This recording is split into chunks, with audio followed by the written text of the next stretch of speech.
Good evening, everybody. This is Robin with another edition of Horror Pop After Midnight. And my guest tonight is filmmaker Tony Reames, of course, Vanessa Ionta Wright, and of course, Haley Leary. How's it going, guys? Great. How are you? I'm doing pretty good. I checked out your indie supernatural horror thriller, Spookt, and it reminded me of Creepshow slash Erie, Indiana. That's kind of you. Thank you. Yeah. I mean, it did give me the Erie, Indiana vibes, but like an adult version. Nice. That's great. That's great. So, Greenville, where you filmed it at, is that a legit town? It's absolutely a legit town. In fact, it isn't near Erie, Indiana, but it is about, I'm going to get the number wrong, 70 miles south of Erie, Pennsylvania. And it's about 80 miles north of Pittsburgh, Pennsylvania. So it's on the border of Pennsylvania and Ohio, about 6 miles from the border of Ohio. That's pretty good because Pittsburgh's a hotbed for indie horror films. Yeah. Oh, yeah. There's no shortage in Pittsburgh. A lot of great, actors, directors, writers. A lot of people kind of come out of Pittsburgh that people don't even really think about. But, there have been a lot of big names that came out of Pittsburgh. So, Tony, how'd you come up with Spookt? Well, after our last project,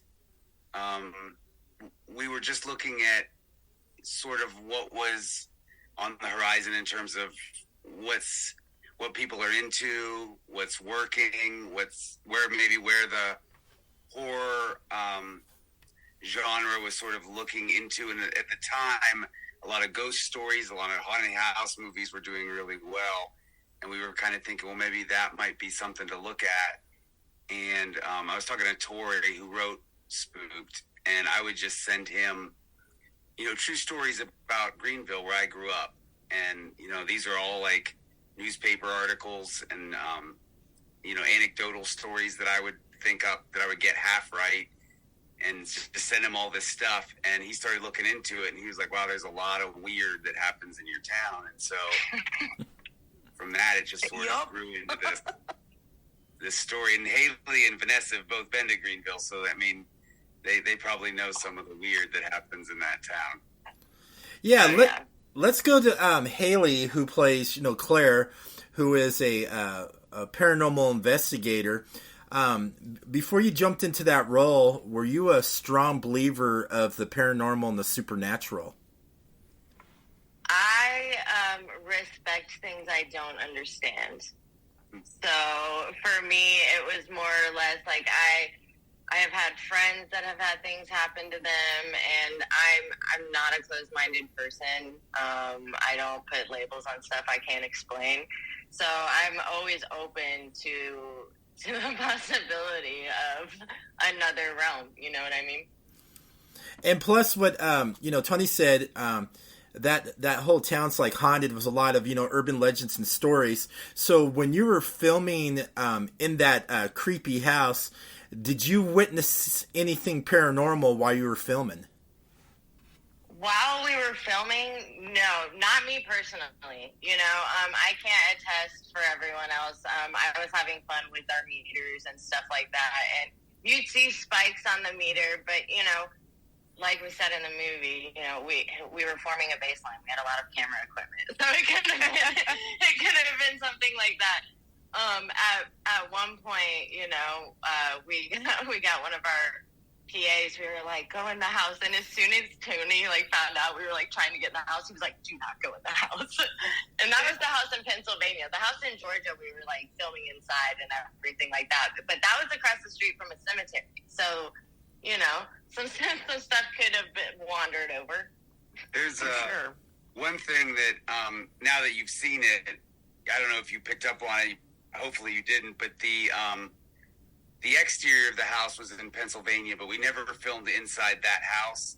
So the inside of the house in Spookt was a combination of a house here in Douglasville, Georgia, there was a real haunted attic that we filmed in at the Mark Twain Manor in Jamestown. Where else did we film? There was like 4 different places. The Jamestown house was creepy because at the top of the stairs, so it had roof access, right?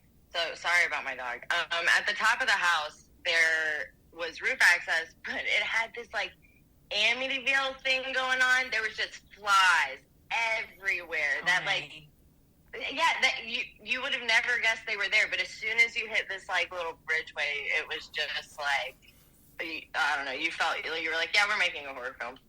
And it was in that. So where she's talking about was this. I don't know what you. It wasn't quite a widow's walk, but it was some weird, I don't know, balcony, but it was enclosed that you could overlook, almost like you'd see in a lighthouse area. Oh, yeah. And then we filmed right under that in this attic, which is where this woman died who would carry this lantern. And when we were filming in there, Haley and Kristen would kind of stay out of that room while we were in there. We kept batteries kept running low, so we're constantly shifting batteries, which is always something they always say that happens. And then at one point, Harper, I can never remember if it was Harper or Tim, but one of them was like, hey guys, check this out. And one of the beams that we were filming, you could only stand up. The floor to the beam was maybe 4.5 feet, so you were always kind of like crouched down. But this one beam had like scratched and like fingernails and blood, and it just said, help me. And it was like, so we took a picture of that and gave it to the owner of the house. But it was like just this weird, and they're like, oh, we can't believe you went in there. It's where she lived. It's where she died. All this crazy stuff. So we don't know. But that would be in the movie. It's the scene when Claire and Rachel are in the crawl space and they come out into that green laboratory room. That's actually an attic in Jamestown, Pennsylvania that was haunted. That would be the one place that was like, it definitely fit the vibe of creepy and haunted. Mm-hmm. All right, Vanessa, let's get to you. I've met you at Nightmares Film Festival, and you were talking about Spookt. You guys also did a comic book of it. Can you tell me a little bit more about the comic book, and how'd you become part of this film? Yeah, look, we have props. No.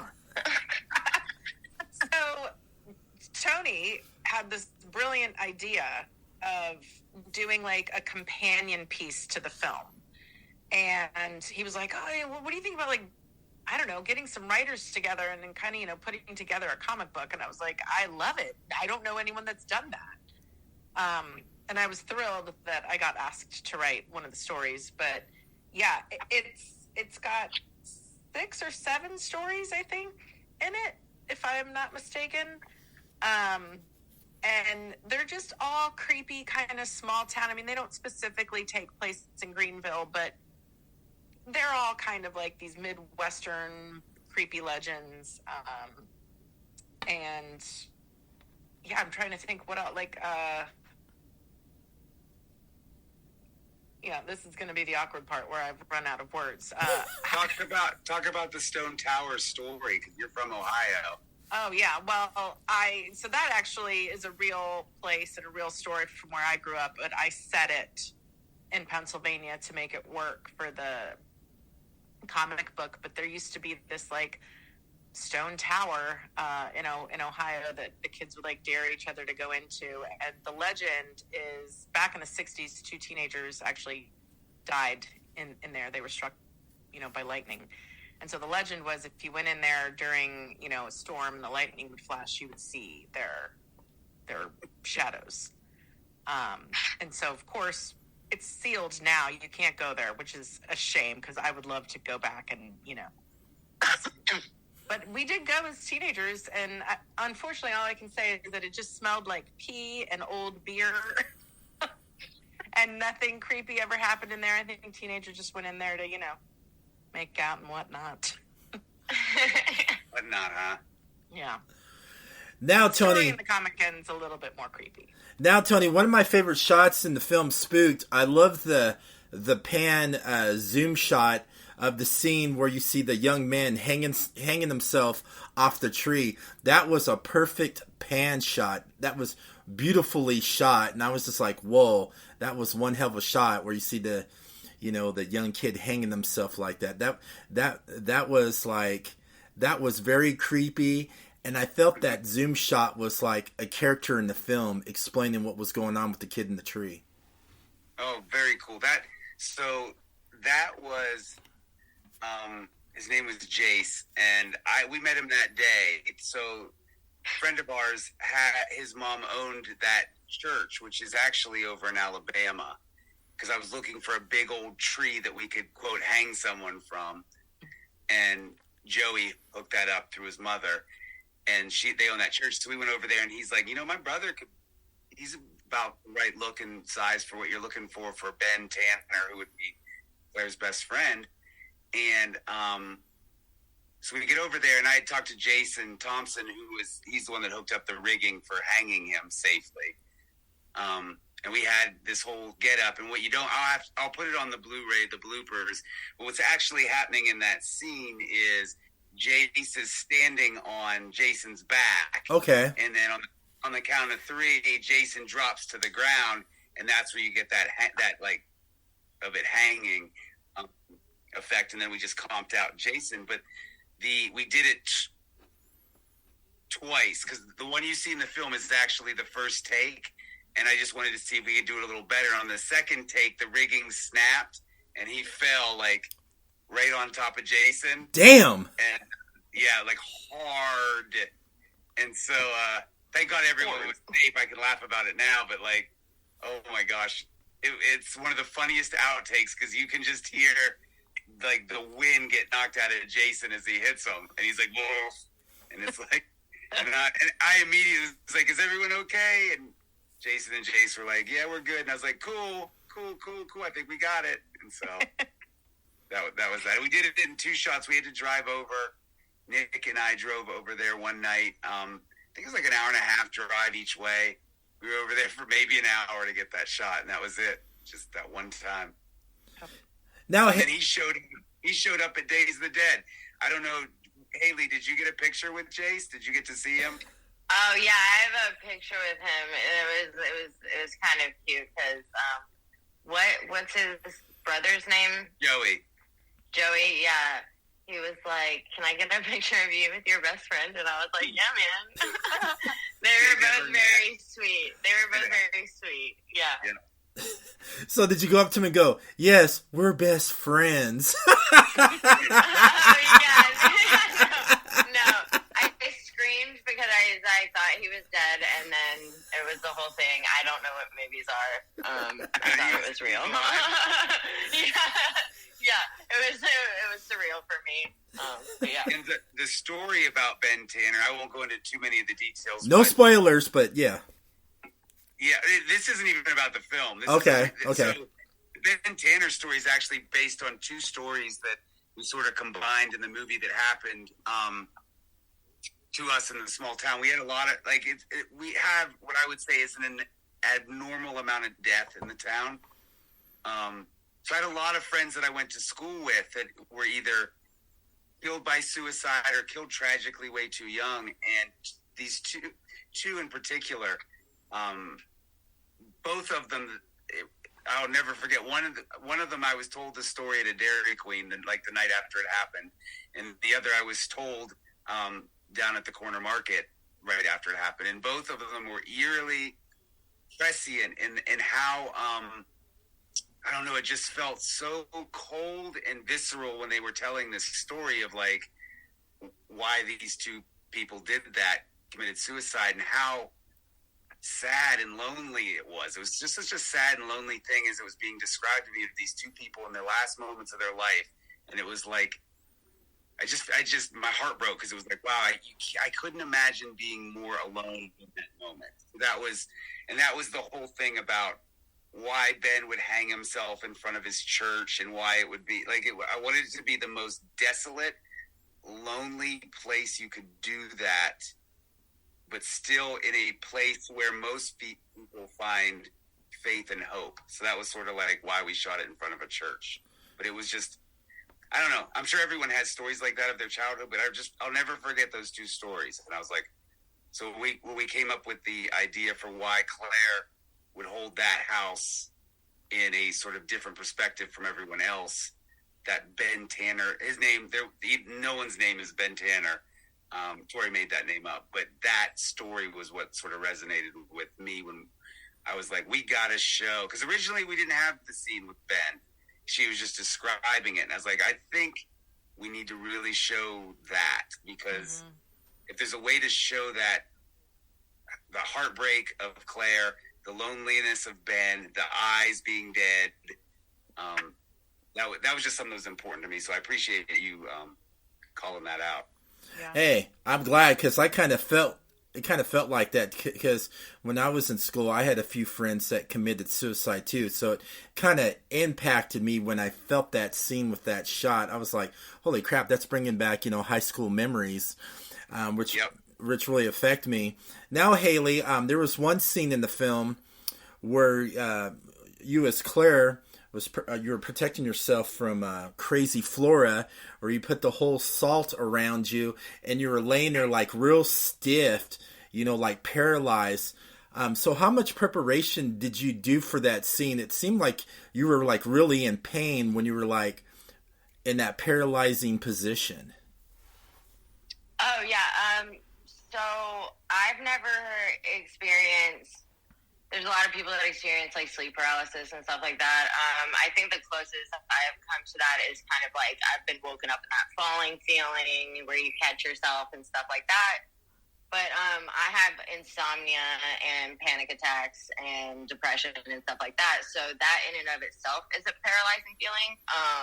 So there's a lot of times when you're in moments like that your body tenses up and you sweat and you kind of transform into a physical pain, like from a mental to a physical pain, because your body's so tense.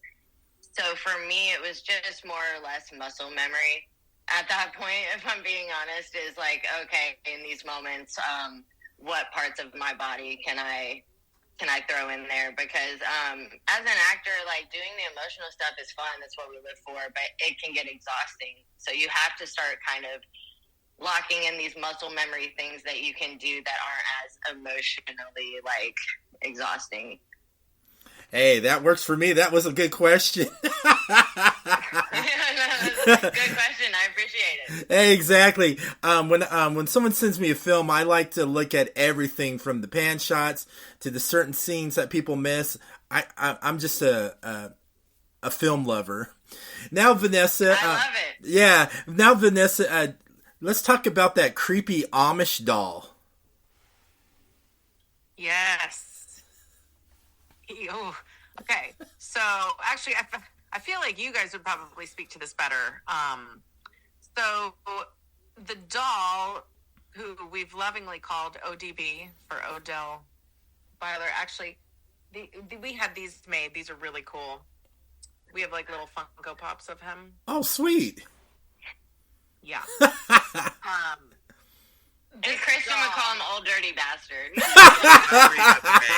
Hey, Old Dirty Bastard works. He also kind of reminds me of the Monopoly Man. Yeah, I could. I don't ever want to actually meet this little fella in real life. And you're not going to pass a go, because I'll slit your throat. Right. There you go. I'm not passing anything. So their wardrobe stylist and dear friend of theirs, Kristen Goliath, actually designed the doll. And Tony, you can probably speak to this a little bit better, like how you guys kind of came up with what he was going to be. Yeah. So one of the things that I sent Tori was a lot of pictures. There's a community right next to ours called Atlantic, and it's an Amish community. And I would tell them these in Greenville, yeah, where I grew up. And I would tell these stories. We would interact with them. They would come into town. We'd go out. They would have like yard sales and things, and they would sell pies and their quilts and things like that. But they'd always have these Amish dolls, and the Amish dolls always terrified me. And to me, it wasn't something like if I was a kid, it would be the last thing I would want. And they're just scary. Same. Yeah, but to them, that's sort of there's a whole religious piece to why the doll looks the way it does, and the sort of the way it functions. And they believe that only God can create faces, so all the dolls that they have are faceless because they're not one to give features. Yeah, and it's terrifying. I mean, it makes it look more terrifying. And so I sent that to Tori, and in the script, I mean, I believe it was like the third revision of the script, it was getting, like, the doll was sort of coming into more and more play, and he kept specifying, like, this is not an Amish doll, this is a demonic doll, this is definitely does not look like an Amish doll. And then I would work with Kristen, who designed the doll, and she was, like, hell-bent on it being an Amish doll, right? And so there was this little tug-of-war of, like, what is it, isn't it, what's it going to look like? And so at the end of the day, what I'd always done with Kristen is I give her a description, I send her the script, and then she does the rest. So that doll that she came up with, and the process was pretty intricate how she did it. It's actually got markings stitched into its wrists. It's got, you know, the skin. Yeah, it's got a bunch of symbols. Yeah, it's got all this stuff on it. She did that all herself.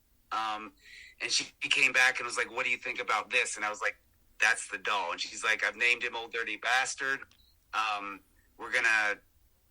This is sort of like his deal. And so I was like, and so she sort of brought the pathos to that whole, the doll that wasn't, I mean, on the page, it was really just a demonic doll, but she was the one that really gave it that personality that I was like, that's one of my favorite things ever. So that doll became sort of like the, wasn't really the MacGuffin because it played more of a role, but it was sort of like the corner pin of the whole movie where, like, and if you watch the movie, if you watch it again, he's in a lot more scenes than you think. He'll be in the background of a lot of scenes that you're not He reminds me like of a doll version of the creepy old guy from Poltergeist 2.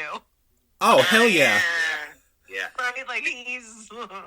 And he's actually, so the deal with him is his name's Odell Byler, and he would have been the great-great-grandfather of Dr. Byler.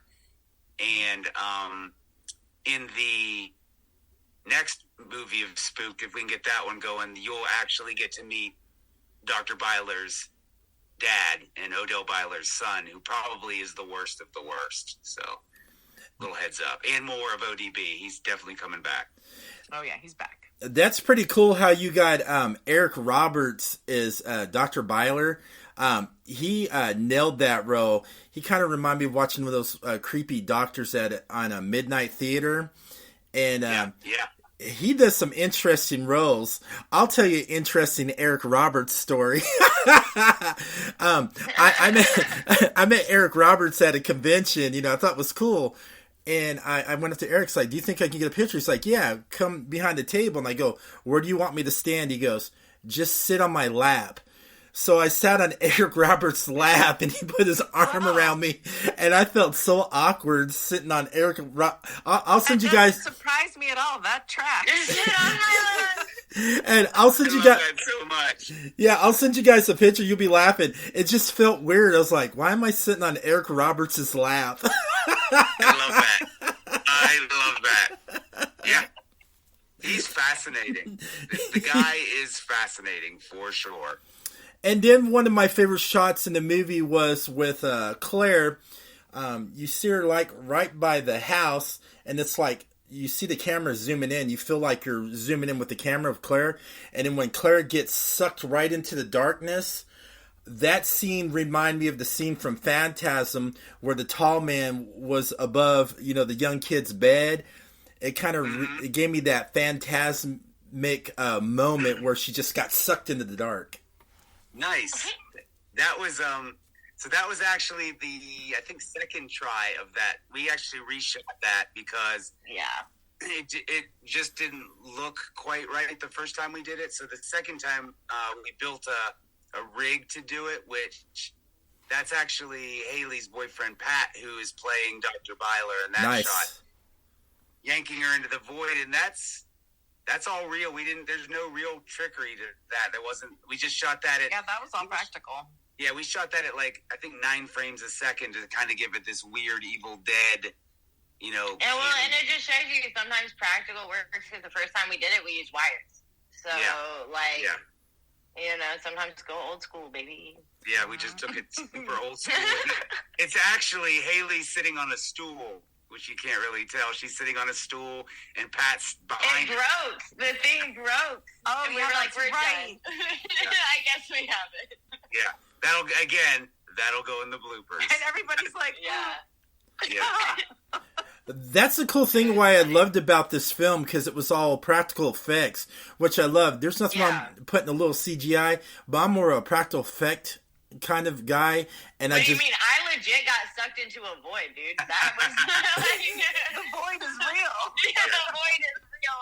I experience it every day. Oh, I bet you had fun in the void. I bet you went to like a midnight wonderland, didn't you? Oh yeah, man. Yeah, that was a nice vacation. And another thing I liked about the film was the creepy portrait of the pale woman. Who painted that portrait? That was creepy. Okay, so Bethany? Yep. Do you want to talk about that, Haley? Well, first you intro how you got connected with Bethany, and now I'll give a little like Bethany vibe story. Okay, so my mom really did, and just too many things to name with the film helping us in every way.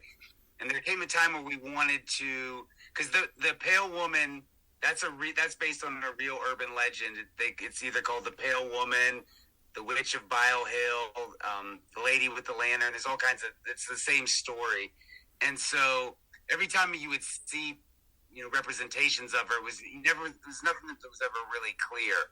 So we decided, well, we're going to definitively show what she looks like. So what we did was we got Allison Mayer, who plays the Pale Woman, brought her over to the house, and we did some test stuff with her, with some makeup, and she was just in, I think she had a Metallica shirt on.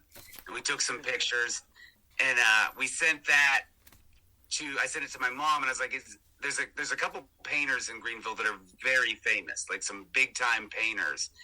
And one of them is a man named Beckstein, and so she reached out. She knew him pretty well, and he said, I actually know someone who this is right in their wheelhouse. Her name is Bethany Madura. She's a high school senior, but she might be the best painter I've ever seen. And so my mom gave her the stuff, and I think I literally sent maybe Bethany one text of like, here's what I'm thinking. And, maybe 6 weeks later, she took the painting over to my mom's house. And then when we went up to film, and I'll let Haley take over, Bethany came out to the shoot a bunch. So she was in town, and so she came to just hang out with us. And she was a riot. Like, I totally see why what'd you say, Beckstein thought it was up her wheelhouse. Just because you meet her and you're like, oh, you did this? Tracks. She's a very real person, and she has a dark sense of humor. She's super open and accepting. And she was relatable to me because she had like sister beef. That was like super dope. Like it was like, so like I have a twin sister where like we love each other, but like we butt heads and we beef all the time. And like we were all like shooting exterior of the creepy house, so we weren't going inside. And so there was like three on those old houses. There's like three porches. It's either a wraparound or you have like 3 decks, on different sides of the house. And I think, weren't they on the side deck? Yeah, I was there. Were you there, Haley, for that? No, they were framing outside. Yeah. And so they were all sitting there, and apparently Bethany's sister lives in the town, and she is walking down the sidewalk, like just a toss distance away, And Marcus, our PA, because like Tony was great about getting a couple of local college students to PA on the film to get them film experience and stuff like that. And so they all knew each other. And Marcus is like, hey, Bethany, isn't that your sister? And like Bethany looks over and it's like, yeah. And he's like, aren't you going to say hi? And Tony, what'd she say? F you, and gave her the double birds as she walked by. And her sister did the same thing. And I was like, that's Greenville. I was like, yo, welcome that's to relatable. Greenville. Yep. Yeah, she was a trip. And, she was real, but she also is like, a wild card, man. She loves working on cars. So I just love how everyone in this project always has like something random that they like love to do and are good at.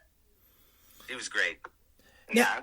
Now, Tony, let's talk about the makeup you did on Dr. Byers and Flora. That makeup was pretty creepy. So that was Christina, and she really went in on that. We did the Flora makeup. That's my daughter Quinn that plays Flora, and at first Quinn was all into it, but then I think it took like a couple hours to do some of that makeup, and Quinn was like over it. So I don't know if she's like, I want to work again, but I want to actually speak and not wear makeup, and that was like her two things. But yeah, Christina was a trooper. She came in. We had two makeup artists. We had Christina when we were in the South. So everything outside, well, it's hard to differentiate. Most of the things outside we shot down here in Georgia when it came to the creatures. And I guess Flora inside. And then Dr. Byler, we sort of shot some in LA, some in Georgia, some in PA. Like it was sort of a mix of like piecing different pieces of it together. But Christina was our key makeup head down here in Georgia. And then Shay Lamont did all of our beauty makeup when we were up in Greenville, because we didn't do any creatures up in Greenville. So yeah, and my braid. Oh yeah, your brain. Yep. Another thing was Haley's braids, and I was just like, "What are we doing? What are we doing?" Yeah, man, that was a choice. That was I'm not even sure if that was a good choice, because it took. Well, yeah, like we should have done something like I could do. I grew up a tomboy. I played sports, so like braiding was like I had long hair a few weeks ago, and I just cut it all off because I was like, I'm not going to teach myself to braid. I'm 32 years old now at this point. So every time that was the one thing we never had. It was like we'd get everything ready, and we'd be like, "Does anyone know how to braid hair?" And it was like, well, Tony had the audacity to ask me, like, "Are you sure you don't know how?" And I'm like, yeah. "No." Like I asked my sister. I got the neighbor who we cat sit for. She came over and braided hair one time. Oh yeah, she did. Yeah. You should have called him favors. Yeah, I can braid. Okay, well, good to know. It was a highly needed skill. Yeah, with all my hair. Yeah. Now the ending, that was a curveball, how you ended that. I didn't even suspect it was going to end how it ended like that. I was like, what the fuck? Yeah, that was Tori. So what we were doing, we wanted to do sort of an In the Mouth of Madness type deal where nobody gets out, at least not in the same state they went into the movie. So, leaving Claire in the house, Rachel, finally faces the pale woman. I mean, there was a lot to happen. And then what's really interesting is the next, if it proceeds where it would go, there'll be some things that'll touch back to that ending where you'll be like, oh, I was wrong about all of this. So, and your daughter Quinn, who played Flora, that evil Joker like smile, I was like, oh my gosh, man, I want to kill that kid. Yeah. And I wish I could say that was anything other than Quinn. Quinn's got this Quinn's a phenomenal at expressions, and that's something I've noticed since she was a child.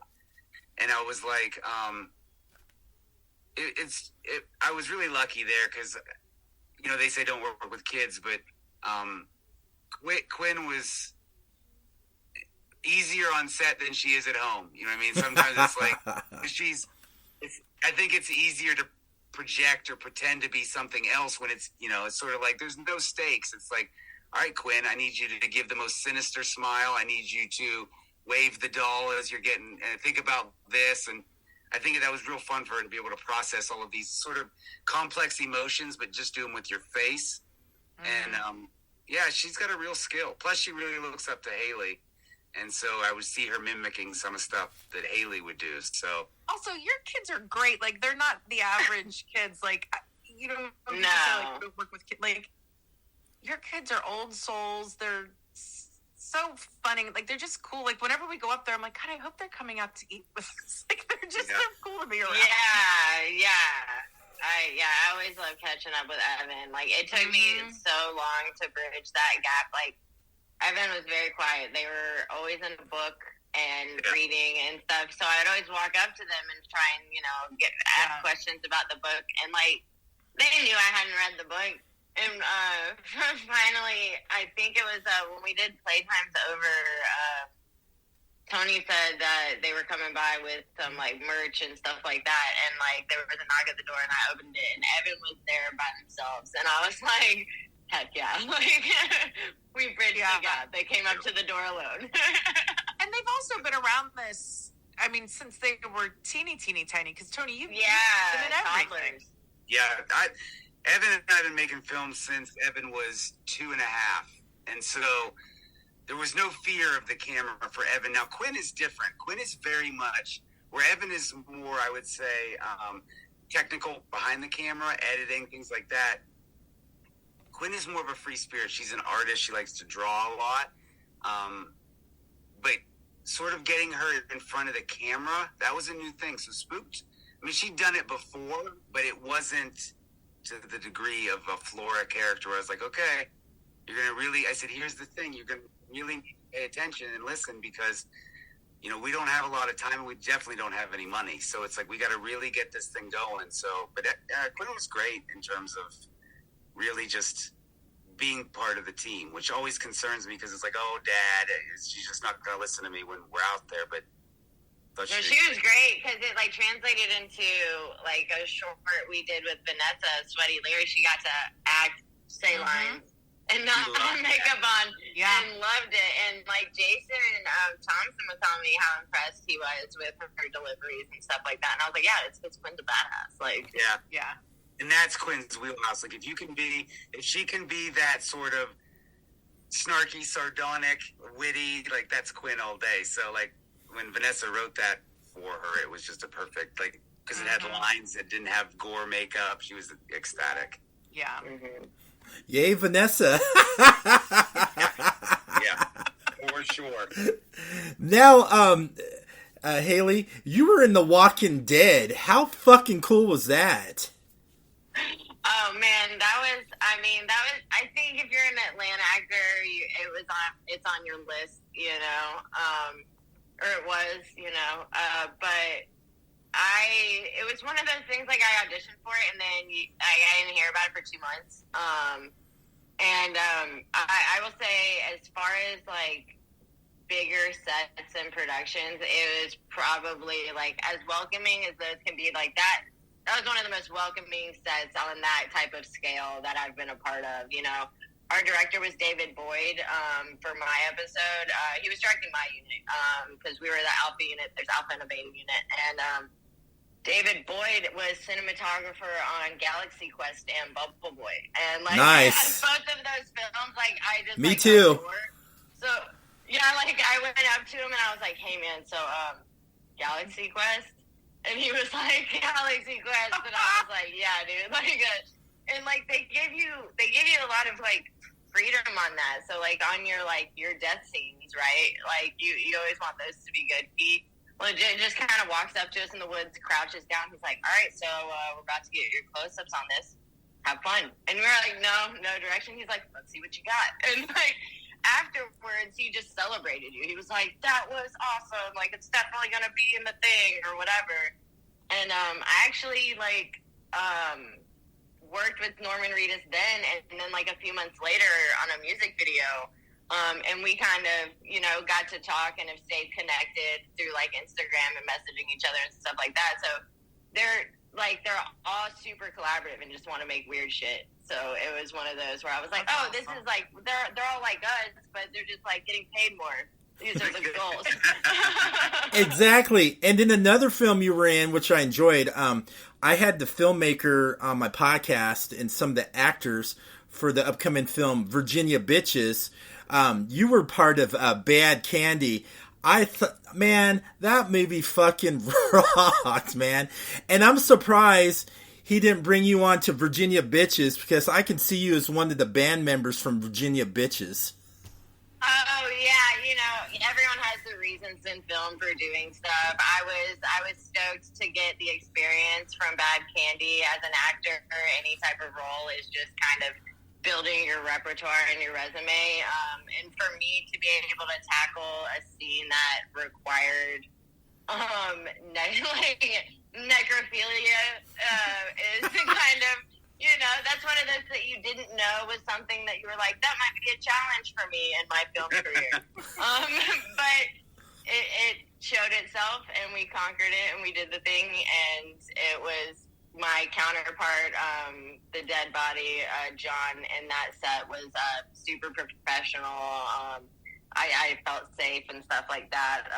But yeah, they're doing their own thing. I'm doing my own thing, and I think that I wish them the best of luck in their endeavors. All right, Vanessa, let's talk about your one film you're doing I liked. I was, holy fuck, how come I didn't know about this? Tell me about Funked. Oh. Whew. So this is, where do we begin? It started with a short.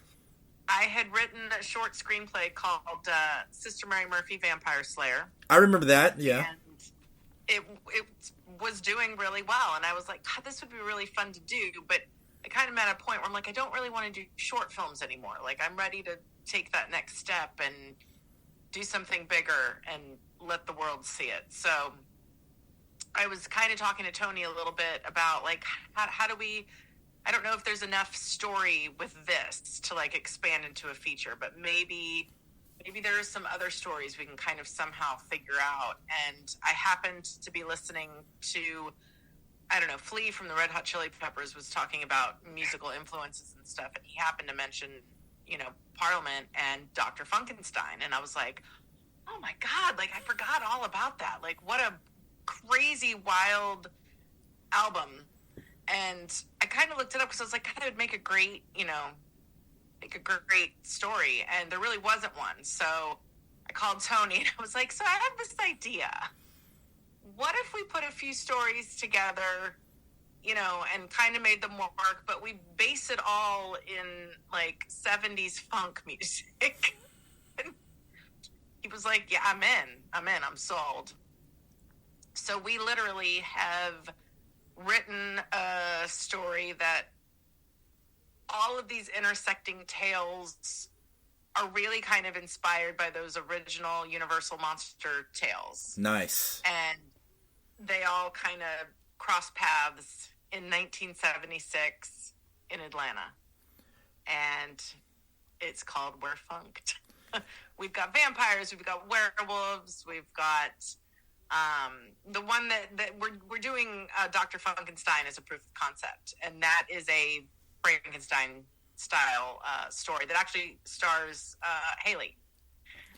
Haley's gonna, I was gonna get ready to say that because you said Universal Monsters. I was gonna add Haley, and then I was gonna go, oh my. Yes, she will be playing med student Victoria Stein. Nice. I can't wait to see that. I mean, you had my attention on it. I like the poster artwork. I'm like, fuck yeah, this is my type of film. Yeah, it's going to be a lot of fun. I mean, we really wanted to challenge ourselves, you know, creatively and as artists, and we've really done it because we've made this just about as difficult as it could possibly be. But that also kind of makes it that much more exciting, and I think it's really getting people's attention because they're just like, what is this going to be like? I can't wait. And I'm like, I'm right there with you. Hey, I'm all for it, you know, and like you were talking about Spookt, I am so going to get the Blu-ray copy of that. I tell this to people everywhere. I'm a strong supporter of physical media, and I need that film in my library. Yeah. Oh, I love that. Yeah. Gotta have that in my library. If you guys saw my film library, you would shit your pants. You'd be like, holy fuck, am I at a video rental store? I love that. I love your Videodrome. Yep. Exactly. I mean, horror's my favorite of all, but my second favorite is my two other favorites is action films, and I love Italian spaghetti westerns. the better, the violenter, and the bloodier. Yeah, nice. Yeah. Good old Italian, and everybody looks at me. A good ISW, baby. And everybody looks at me. They're like, "Why do you like those spaghetti westerns?" I'm gonna tell you something. Those Italian westerns are bloody, violent, and bloody. Man, it's like watching a bloody horror film sometimes. Oh yeah, They really are.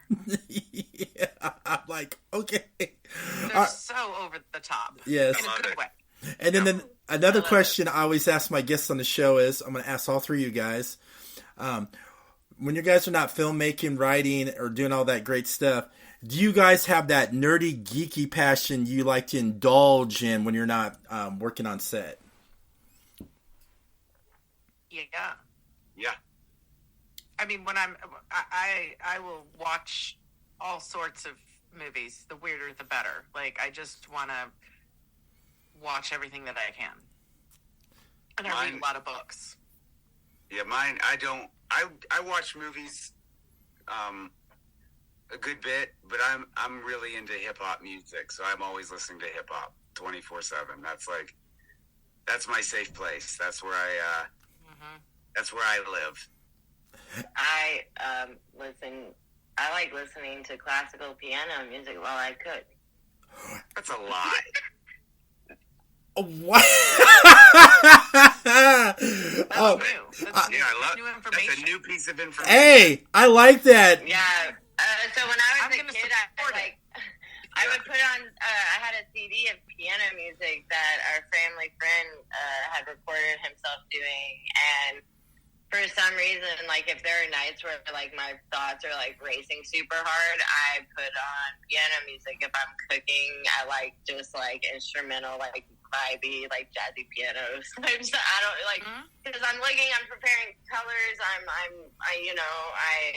making nourishment for someone that I know like it's gonna bring them happiness. And then for me, I'm an abstract artist. I'm a painter and stuff like that. So it translates into cooking as far as like presentation and plating and stuff. It's all very Hannibal, you know. Nice. Yeah.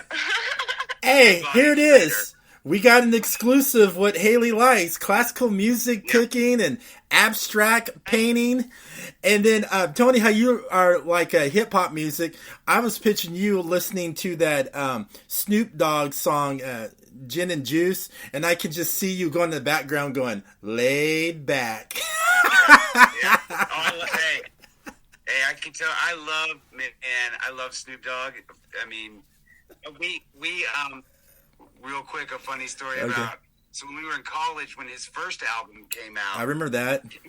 It came out on a Tuesday night at midnight, or a Monday night at midnight, and we all went to, it was Camelot Records, and we went over there because they were going to do a midnight sale, and we got there, and it was the same night this Guns N' Roses Spaghetti Incident, or whatever that album was, came out. They came out on the same day. And there were probably like, I don't know, 60, 70 people in line. So it was a fairly good-sized line. It was, if I recall, it was kind of cold. And Corey was with me, my roommate. And we were like, man, all these people are here to buy this Guns N' Roses record. We're going to be the only ones who know who Snoop Dogg is. And the door opens, and man, every single person was there to get Snoop Dogg. No one was there to get Guns N' Roses. And oh, wow. Yeah, when it debuted, I think it sold like 980,000 copies the first week, and everyone was like, where did this come from? I was like, man, you should have been there at midnight. Everyone was buying Snoop Dogg, so it was just a funny... Awesome. Yeah, actually, that's smart. For, like, hip-hop taking over. Actually, that's smart because the Spaghetti Incidents was her crappy album ever. That album blew chunks, man. Yeah, Really? it's Yeah, terrible. I never heard it. It was... I was like... It was horrible because I grew up in... critical flop, I think. Like, it was...